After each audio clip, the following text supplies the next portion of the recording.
நான் இந்த பேலர் எவ்வளோ நாள்லாம் ஓட்டிகிட்டு இருக்கிறீங்க? ஒரு வருஷம் ஓட்டிகிட்டு இருக்கேன். ஒரு மணி நேரத்துக்கு எத்தனை கட்டுனா வருது? ஒரு மணி நேரத்தை வந்து இந்த ஃபீல்டு பொறுத்து இருக்குங்க. அதான் ஒரு ஆவரேஜாக சொல்லுங்கள் எவ்வளோ கட்டு வருதுன்னு. ஒரு ஏக்கருக்கு பார்த்தா கரைஞ்ச பார்த்தா ஒரு 55 கட்டு 60 கட்டு வரும். ஒரு ஏக்கராக்கு? ஒரு ஏக்கரை எவ்வளோ நேரம் ஓடும்? ஒரு ஏக்கரை கணக்கு பண்ணால் ஒரு 1,25 நேரம் 1,25 வரும். நீங்கள் ஒரு வருஷம் ஆச்சுங்கிறீங்களா வாங்கி? ஆமாம். எவ்வளோ செலவு பண்ணீங்க? அதுக்கப்புறம் மெயின்டெனன்ஸ் செலவுலாம்? மெயின்டெனன்ஸ் எல்லாம் எதுவும் பண்ணல. எதுவுமே பண்ணீங்களா? எதுவும் ஸ்பேர் எதுவுமே மாற்றலையா? ஸ்பேரில் வந்து அந்த கம்பி உடையும், அது வந்து நம்ம ஃபால்ட். இது கம்பினா எந்த கம்பிங்கண்ணா? வைக்க எடுக்கிற கம்பி.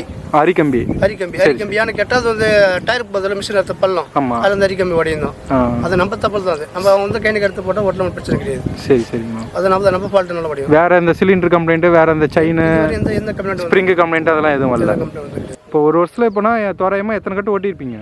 தோராயிரமாக பார்த்தோன்னா அந்த ஒரு வருஷத்தில் ஒரு 2 மாதம் மிஷின் இருந்து 10 மாதம் வண்டி ஓட்டிட்டு தான். 10 மாதம் ஓட்டிட்டு இருந்திருக்கு. 2 மாதம் நின்றுருக்கு. ஆமாம். 10 மாதத்தில் இப்போ எத்தனை கட்டு ஓடி இருக்கும்? 10 மாதத்தில் அது கணக்கு பண்ண முடியாது. ஒரு நாளைக்கு பார்த்தா 350 கட்டு 300 கட்டு மேக்ஸிமம் ஓடும். ஒரு நாளைக்குனா 8 மணி நேரம். ஆமாம். 8 மணி நேரத்தில் 300 350 கட்டு ஓடி இருக்கு.